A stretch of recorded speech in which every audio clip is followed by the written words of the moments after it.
आज इस वीडियो में एक ऐसा मैनिफेस्टेशन सीक्रेट प्रिंसिपल आप लोगों को बताने वाली हूँ जो आपकी प्रोडक्टिविटी को 2x कर सकता है। यदि आपने सब कुछ ट्राई कर लिया, affirmation, vision board, scripting, journaling, motivational video भी देख लिए, लॉ ऑफ अट्रैक्शन पर बिलीव भी कर लिया और उसके बावजूद भी आपका कुछ बड़ा मैनिफेस्ट नहीं हो रहा है, छोटे छोटे साइंस मिलते हैं, आपने भी यकीन भी कर लिया है कि feel it, believe it and receive it, पर कुछ बड़ा मैनिफेस्ट करने के लिए क्या एक्चुअल प्रॉब्लम आ रही है, कहाँ हर्डल्स आ रही हैं, आज उस पर ऑनेस्टली बातचीत करते हैं। और आइए बात करते हैं कि मैनिफेस्टेशन जो है ये मैजिक नहीं है, ये साइकोलॉजी, एनर्जी और आइडेंटिटी का गेम है। आज मैं आप लोगों को 3 मेन रीज़न बताने वाली हूँ जो साइलेंटली आपकी मैनिफेस्टेशन स्पीड को ब्लॉक कर रहे हैं। डिस्कस करते हैं सबसे इम्पॉर्टेंट रीज़न, और हर रीज़न का हम प्रैक्टिकल सोल्यूशन भी बात करेंगे ताकि हम अपनी स्पीड को डबल कर सकें। 3 कोर रीज़न हैं। सबसे पहला सेल्फ कॉन्सेप्ट कि आप खुद को कैसे देखते हो। दूसरा है ऑब्सेशन एंड कंट्रोलिंग एनर्जी और थिंकिंग विदाउट फीलिंग, तीसरा। तो आप सबसे पहले बात करते हैं कि सेल्फ कॉन्सेप्ट की। सेल्फ कॉन्सेप्ट यानी कि आप खुद के बारे में क्या स्टोरी आपने क्रिएट करके रखी है, आप क्या रिपीटेडली खुद से बात करते हो। लाइक कि मैं कौन हूँ, मैं किस लेवल का इंसान हूँ, मैं किस चीज़ को करने के योग्य हूँ, मेरे लिए क्या नॉर्मल है। या ये सब कॉन्शियस लेवल पे नहीं, हमारे सबकॉन्शियस लेवल पे चलता है। जैसे कि मैं रिच तो बनना चाहता हूँ, लेकिन अंदर कहीं डीप में बिलीफ है यार पैसा कमाना तो बहुत मुश्किल है, हमारे घर में तो कभी बहुत ज़्यादा पैसा नहीं रहा, या मैं इतना लकी थोड़ी हूँ कि मुझे इतना अबंडेंस ऑफ मनी मिल जाएगा।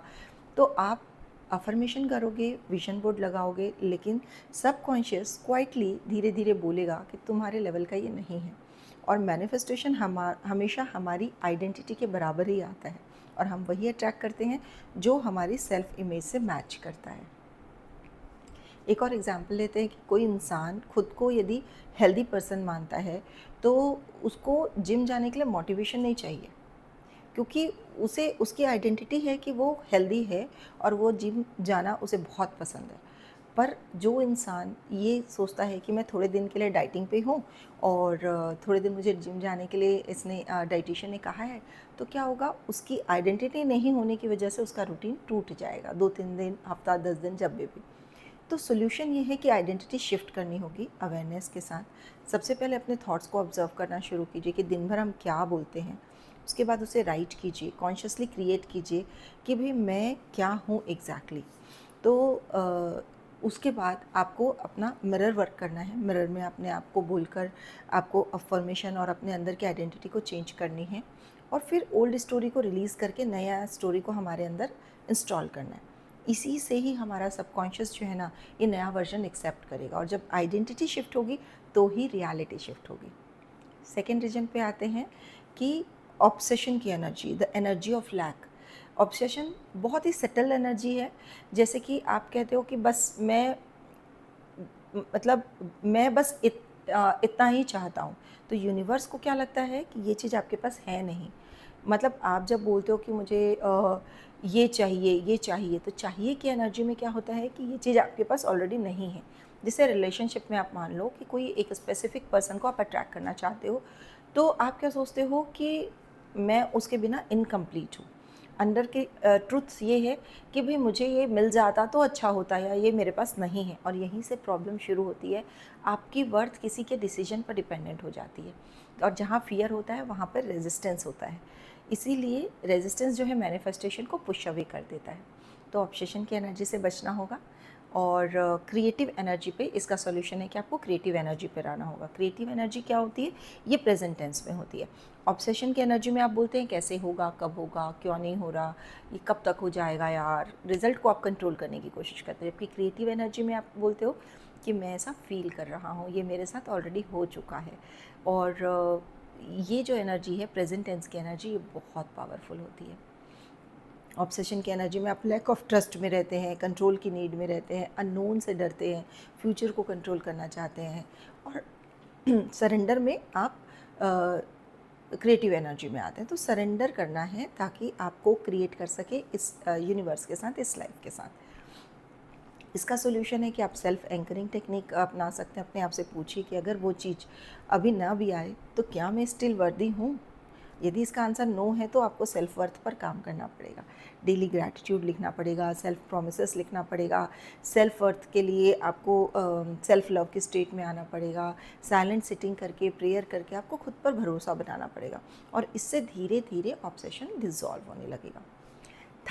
थर्ड रीज़न होता है थिंकिंग वर्सेस फीलिंग। जब ये सबसे पावरफुल पॉइंट है, जब भी हम विजुअलाइज करते हैं कोई भी चीज़ हो, चाहे वो कार हो, मनी हो, हाउस हो, पार्टनर हो, क्वेश्चन ये है कि हम फील क्या कर रहे हैं।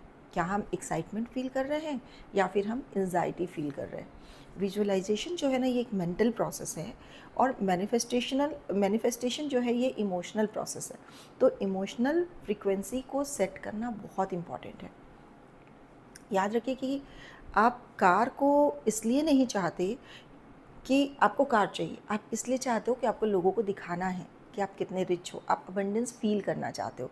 आप मनी को नंबर्स में नहीं चाहते हो, आप फ्रीडम फील करना चाहते हो कि पैसा आ जाएगा तो मुझे कुछ करना नहीं पड़ेगा। आप पार्टनर चाहते हो इसलिए नहीं कि आपको रिलेशनशिप चाहिए, आप उसे लव फील करना चाहते हो। यानी कि आपके हर गोल के पीछे एक इमोशन है। कोई भी ऐसा पर्सन नहीं है जो कोई भी गोल को अचीव करने के बाद उसे वो इमोशन ना मिले। और यदि आपके अंदर स्कार्सिटी है तो आप क्या करोगे, बाहर के एबंडेंस से भी सेटिस्फाई होगे ही नहीं। बहुत सारे रिच लोग ऐसे हैं जिनके पास पैसा है पर वो फिर भी एम्प्टी है। और इसके लिए आपको इसका सोल्यूशन ये है कि आपको इमोशनल रिहर्सल करनी चाहिए। गोल आने के पहले ही आपकी फीलिंग को एक्टिवेट कर लेना है कि यदि मैं अबंडेंस मिलने से कैसा महसूस करूँगी, उसे आज ही महसूस करना शुरू करना है। इसके लिए ग्रैटिट्यूड लिस्ट बनाइए, जेनरसिटी रखिए, एप्रिशिएशन कीजिए। स्लो ब्रीदिंग भी इसमें बहुत काम आती है। तो feel as if now fake it but align with it. जब तक आप उसे फील नहीं करेंगे तब तक आप यूनिवर्स की उस एनर्जी के साथ अलाइन नहीं करेंगे। गोल्स जो है ये दो तरह के होते हैं, एक होते हैं वॉइड गोल्स और एक होते हैं पर्पस गोल। वॉइड गोल्स यानी कि लैक की फ्रीक्वेंसी के साथ होते हैं, और पर्पस गोल जो है ये फुलफिलमेंट के साथ होते हैं। वॉइड गोल बोलते हैं मुझे प्रूव करना है, और जबकि पर्पस गोल क्या बोलते हैं, मुझे एक्सप्रेस करना है। वॉइड एनर्जी को पुश करती है, एग्जॉस्ट करती है, और पर्पस एनर्जी को एक्सपांड करती है। तो मैनिफेस्टेशन के लिए फाइनल स्टेप जो आज के वीडियो में हमने सीखा, हमें आइडेंटिटी शिफ्ट करनी बहुत ज़रूरी है। हमें अपने ऑब्सेशन को रिलीज़ करना है, यानी कि सरेंडर मोड में रहना है, और हमें हमेशा फील इमोशंस के साथ ही मैनिफेस्ट करना है। और जब आप आइडेंटिटी शिफ्ट करोगे तो आउटसाइड ऑटोमेटिकली रीअरेंज हो जाएगा। अपॉर्चुनिटी अलाइन होंगी, पीपल अलाइन होंगे, सिचुएशंस अलाइन होंगी, और मैनिफेस्टेशन ईजी हो जाएगा। कमेंट में लिखिएगा I choose to shift my identity. और जिस दिन आइडेंटिटी बदलेगी ना आपके भीतर की, उस दिन आपकी डेस्टिनी भी चेंज हो जाएगी। अगर आपको लगता है कि नेक्स्ट स्टेप अकेले जाना, नेक्स्ट लेवल पॉसिबल नहीं है, तो चलिए साथ चलते हैं, ज्वाइन कीजिए जॉयफुल के सेशंस। 1-on-1 भी आप कर सकते हैं, ग्रुप काउंसलिंग भी। डिटेल सारी आपको डिस्क्रिप्शन में मिल जाएगी। इस वीडियो को सेव कर लीजिएगा क्योंकि ये आपकी इनर रीसेट गाइड है, और इसको शेयर कीजिएगा उन लोगों के साथ जो सिर्फ मैनिफेस्टेशन ही नहीं, कॉन्शियसली कुछ अपनी लाइफ में बड़ा क्रिएट करना चाहते हैं। और इंतज़ार मत कीजिए क्योंकि आप सीकर नहीं हैं, आप क्रिएटर हैं। फिर मिलते हैं, तब तक के लिए टेक केयर।